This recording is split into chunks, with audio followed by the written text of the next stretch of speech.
Buenas noches, estimados televidentes. En el programa de hoy vamos a analizar dentro de la geopolítica mundial la situación que estamos viendo que ocurre en Bolivia y también, relacionado también con el marco geopolítico en América Latina. Hay que señalar primeramente, yo creo que es importante ir desde lo simple a lo más complejo, que lo que ha ocurrido en Bolivia es evidente que se ha producido un golpe de Estado porque implica directamente la participación del ejército boliviano y de la policía. O sea, estamos hablando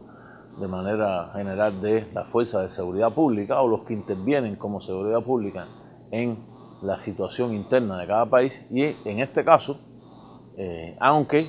el general, hasta ese momento jefe del ejército boliviano, general Kálima, le dijo al entonces presidente boliviano Evo Morales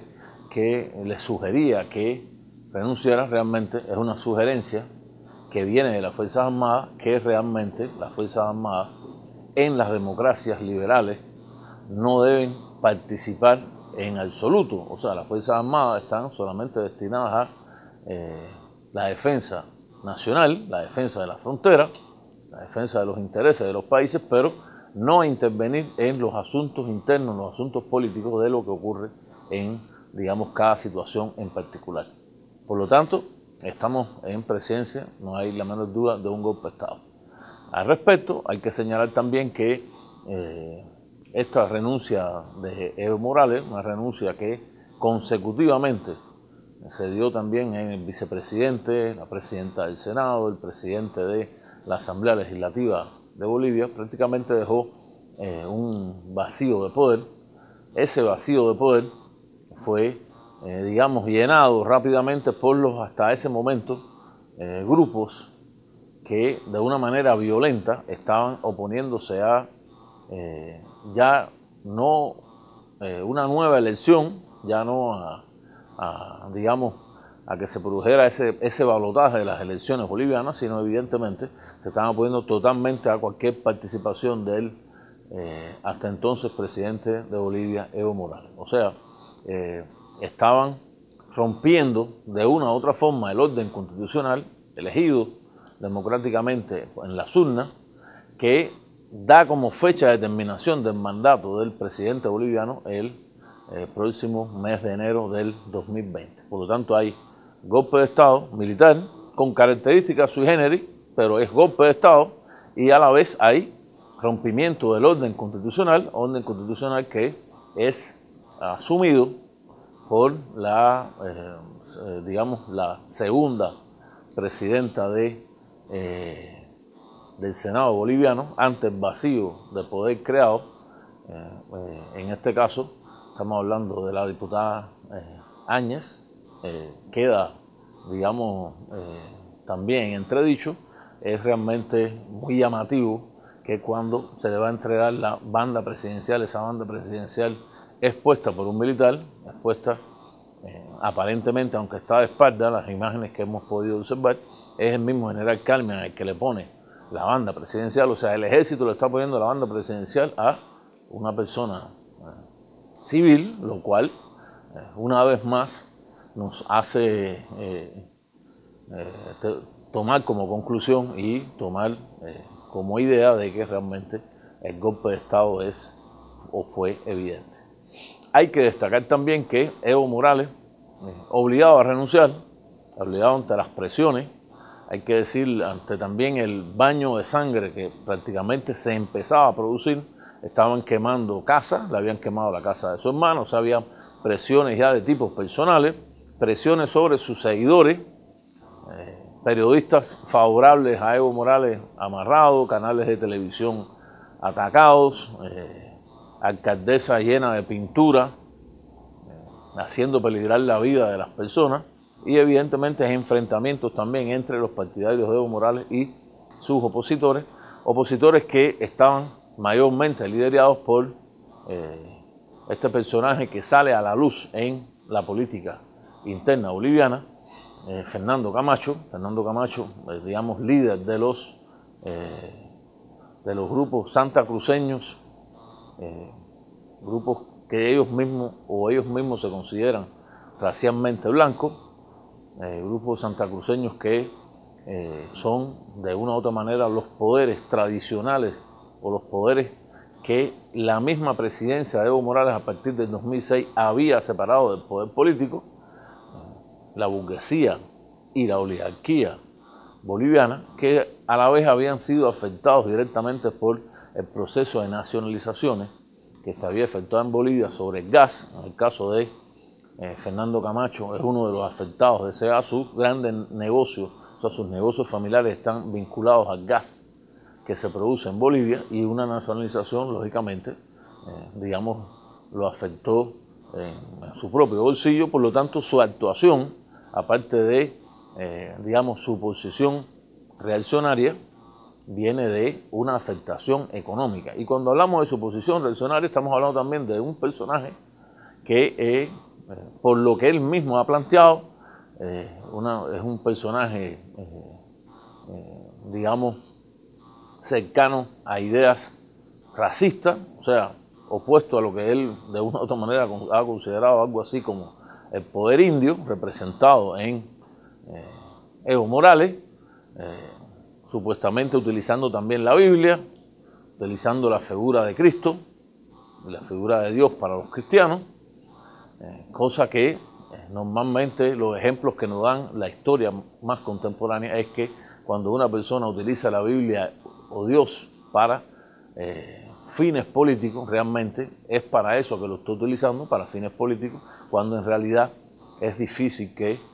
realmente tenga un pensamiento puramente cristiano. O sea, no hay nada más opuesto al pensamiento cristiano que posiciones racistas, antifeministas, digamos, antiautóctonos de lo que es Bolivia, porque estamos hablando de una Bolivia que es posiblemente en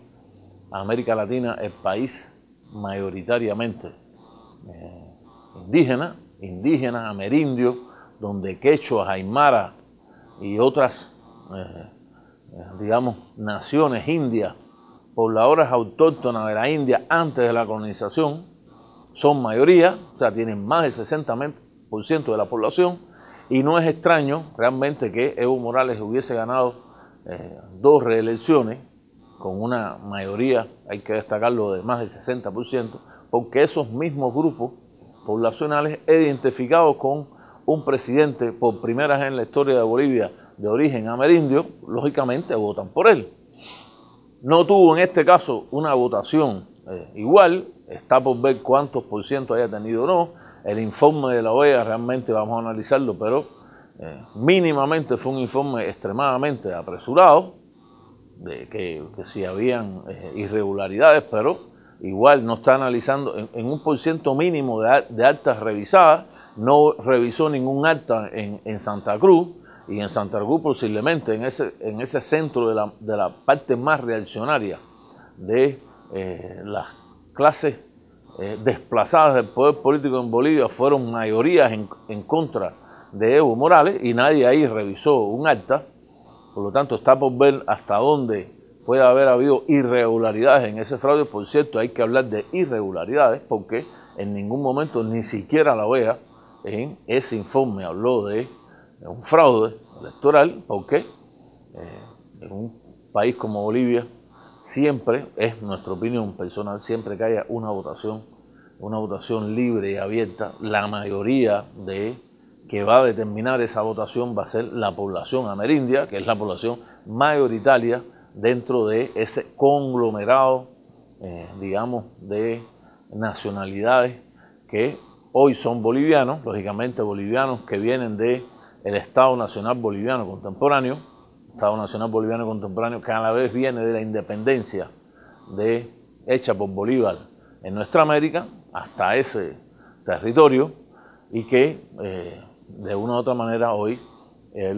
digamos, la continuidad electoral, la continuidad democrática que se había logrado de una u otra manera está rota. Hay que destacar que estamos viendo factores puramente políticos, en el sentido de que estamos hablando de un Estado o un modelo económico, que es un modelo económico que ha sido satisfactorio para el pueblo boliviano, que se puede decir incluso que es un modelo económico que ha cumplido con o ha cumplido con lo que no ha cumplido el modelo neoliberal en América Latina, que ha fracasado y que los fracasos son unos tras otros. El último caso que tenemos es el de Argentina y una votación revertida a favor del peronismo y en contra de los macristas, defensores de ese neoliberalismo que incluso llevaron a Argentina a que en este momento haya 5 millones de pobres más. Es todo lo contrario al caso de Bolivia. En el caso de Bolivia estamos viendo un modelo económico que ha redistribuido la riqueza nacional por primera vez entre los que nunca tuvieron nada en Bolivia, afectando a una minoría. Lógicamente, cuando hay una redistribución de la riqueza siempre se afectan poderes económicos, hay poderes económicos que de una u otra manera, pensando digamos de una manera nacional, aceptan que esta redistribución se dé. Fíjense, estoy hablando de redistribución, no estamos hablando de nada que tenga que ver ni siquiera con el socialismo, porque en Bolivia no hay un sistema socialista. Hablar de eso realmente es una cosa absurda. En Bolivia hay un sistema, se empezó a desarrollar de manera económica un sistema progresista, un sistema de un mejor reparto, un reparto más equitativo de la riqueza, pero para nada estamos hablando de realmente que haya un sistema socialista. Nadie puede ver un sistema socialista en ese sentido, y a partir de aquí vamos a ver entonces en la segunda parte del programa cómo es que han actuado los diferentes poderes internacionales ante lo que está ocurriendo en la Bolivia en el mismo día de hoy.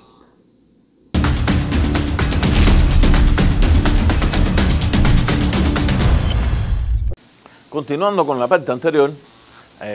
vamos a ver entonces cómo se han comportado los grandes poderes geopolíticos. Especialmente vamos a ver Estados Unidos y Rusia, pero vamos a ver también algo de China y de la Unión Europea. En el caso de Estados Unidos, fíjese que primeramente sorprende realmente que incluso Evo Morales no hubiese acusado directamente a Estados Unidos de esta conspiración, de este golpe de Estado que se le ha dado. Sin embargo, esa falta de información, desde mi punto de vista, se suple desde el momento en que el presidente estadounidense, Donald Trump, él mismo, en sus palabras, utilizando uno de sus famosos tweets, cada vez más famoso, cada vez que se lanza un tweet, hay que estar pendiente de qué es lo que va a pasar, pero manda un tweet y dice, miren lo que ha pasado en Bolivia, y ahora después viene Venezuela y Nicaragua. Es como, digamos, un reconocimiento, así nosotros lo vemos, de la participación directa de Estados Unidos en lo que ha ocurrido en Bolivia. Al respecto hay que señalar que hay algunos analistas que dicen, bueno, que en Bolivia no hay embajada de Estados Unidos. Realmente no es así. En Bolivia sí hay una embajada de Estados Unidos. Siempre ha habido una embajada de Estados Unidos en los años de Evo. Lo que no hay es un embajador o una embajadora. Lo que hay es un encargado de negocio. No está la USAID. Evo Morales rompió cualquier relación económica con la USAID. Y a la vez no está la DEA por el tema de la droga, el tema de la coca, que por cierto es reconocido por diferentes mecanismos internacionales de la lucha contra la droga, que desde el momento en que Evo está en la presidencia es el momento donde más se ha erradicado el tema del cultivo de la coca en Bolivia, del traslado de la coca, o sea, de manera general el tema de esta droga, que es la droga que por cierto más se vende en el gran mercado de la droga internacional, que es los Estados Unidos y Europa, más que todo los Estados Unidos. Pero lo cierto es que ha habido un cambio radical favorable a lo que había hecho el gobierno de Evo Morales. Pero repito, sí había una embajada. Y en esa embajada, lógicamente, están los, digamos, diferentes actores que marcan la política exterior estadounidense, en este caso la Secretaría de Estado y en segundo caso la Agencia Central de Inteligencia, que está funcionando en todas las embajadas de Estados Unidos. Funciona una estación de la CIA que de una u otra manera su función es influenciar o no o de una manera u otra en las políticas internas de los diferentes estados. Lo cierto es, de todas formas, hay que destacar que información como tal que se tenga de manera abierta no existe, a no ser este mismo pronunciamiento del presidente de los Estados Unidos cuando está diciendo ya se acabó Bolivia y ahora viene Nicaragua y Venezuela. Es de destacar también que Estados Unidos hizo facto, nombran o sale autoelecta, autodesignada con los grupos opositores a Evo Morales como presidenta de Bolivia, y hizo facto Estados Unidos reconoce al este nuevo gobierno que se ha instalado en Bolivia con todas las características, digamos, golpistas que puede tener, con sus vínculos incluso con los principales golpistas. En este caso tenemos a, sobre todo, Fernando Camacho, en menor medida, por lo menos desde el punto de vista, digamos, de la foto o de los el manejo mediático, con Carlos Mesa, que es el que en la votación de la primera vuelta de las elecciones bolivianas obtuvo, digamos, el segundo puesto en cantidad de votos después de Evo Morales. El segundo puesto, fíjense, porque ni siquiera la OEA en ningún momento dijo que había un fraude, repito, y que había ganado o no había ganado Evo Morales. O sea, Evo Morales siempre ganó. El problema es con cuánto era el porciento, la cantidad de votos por los que había ganado, porque de acuerdo a eso, si tenía menos del 10%, hubiese habido un balotaje, una segunda elección, que Evo Morales incluso por recomendación de la OEA había aceptado, y ocurrió lo que ocurrió. O sea, finalmente los opositores no aceptaron ya. Lo que finalmente querían era que Evo Morales se fuera del poder, como ocurrió después de su renuncia. Hay que destacar que esta participación estadounidense tiene que ver directamente también con la participación de la Organización de Estados Americanos, en este caso con la OEA. El propio Almagro, que es el secretario general de la OEA, ese propio Almagro que había aceptado, porque la OEA aceptó que Evo Morales fuera a una tercera posible reelección, fue aceptada por la OEA, en la boca o en las palabras del propio Almagro. Ese propio Almagro ahora, en este momento, cuando esto ocurre, lo primero que señala es que no hay golpe de Estado, y dice que Evo Morales se dio un autogolpe de Estado. Yo no conozco en la historia de la humanidad ningún autogolpe que culmine con que se pierde el poder. Realmente es algo que se nos hace llamativamente absurdo lo que está diciendo el señor Almagro, y es una muestra de que desgraciadamente la OEA tiene un doble rasero a la hora de analizar las situaciones que tienen que ver con América Latina. O sea, tiene una posición con Chile y con Ecuador distinta, que son dos gobiernos, digamos, de los poderes tradicionales, representantes de los poderes tradicionales, y cuando es un gobierno relacionado a, digamos, los nuevos factores políticos relacionados a las mayorías de los pueblos de América Latina, tiene entonces otra posición, casi siempre o siempre ha sido en contra de lo que está ocurriendo. Ese es el papel que ha hecho Almagro. Yo recuerdo que en la historia, los autogolpes más famosos que hay en la historia de la humanidad, vamos a ir hacia Europa, el 18 Brumario de Napoleón Bonaparte, o el 18 Brumario de Luis Napoleón Bonaparte, o Napoleón III. Ambos autogolpes culminan con, hacen un autogolpe y se proclaman a la vez, cada uno se proclamó emperador. O sea, tuvieron el poder absoluto. Si eso hubiese sido en América Latina, un autogolpe hubiese llevado a la instauración de una dictadura militar. Entonces, no sabemos realmente de qué autogolpe habla el señor Almagro, lo cual hace, yo creería que triste su participación en estos acontecimientos, simplemente siguiendo la política, o la única idea que nos da es que está siguiendo la política estadounidense al pie de la letra una vez más. Yo quiero destacar también que en este sentido, en la Organización de Estados Americanos, México, que es el país que salvó del asesinato a Evo Morales. Hay que ver, solamente hay que analizar por boca del canciller venezolano Ebrard, hablando de el trayecto de ese avión de la Fuerza Militar de México que intentó, que finalmente sacó a Evo Morales de Bolivia, toda la vuelta que tuvo que dar con países de América Latina que decían primero que sí y después que no, que sí volara el espacio aéreo y después que no volara, que aterrizara y después que no aterrizara, lo cual estaba conspirando contra la vida de Evo Morales y sus acompañantes, en este caso el vicepresidente y la ministra de Salud Pública, y por otro lado incluso contra los propios pilotos y el avión mexicano que pues, no sabía dónde iba a aterrizar y qué vía iba a poder tomar para que le alcanzaran combustible y llegara a México. ¿De dónde llegan esas órdenes? Evidentemente es de los Estados Unidos, del Departamento de Estado, que le está presionando a los gobiernos de Perú, de Brasil, de Paraguay, incluso presiones sobre ese gran, digamos, conglomerado de caos que existe en Bolivia, de que si incluso el avión salía o no salía, y esas palabras de Ebrard diciendo por un pelito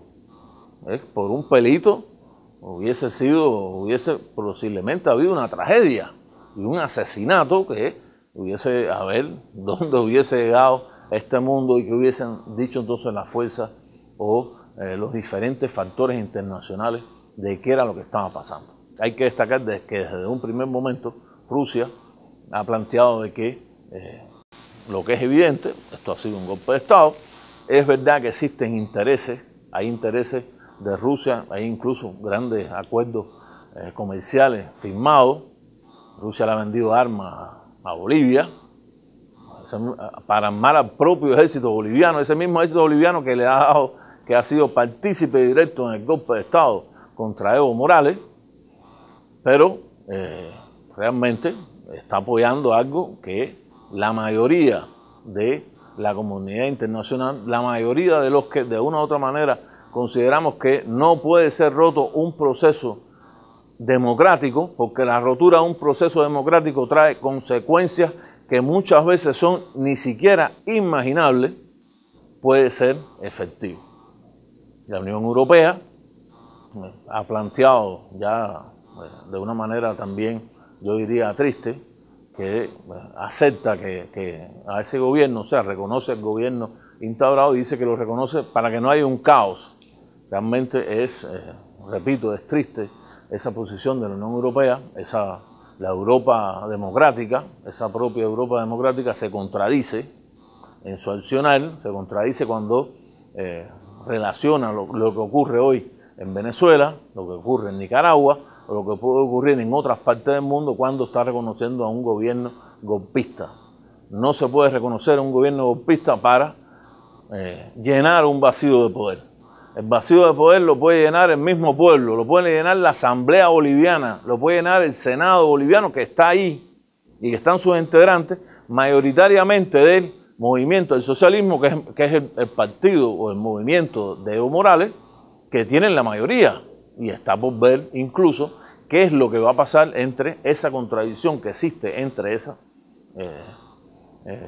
digamos, el poder legislativo en Bolivia con ese entablado a la fuerza del poder ejecutivo,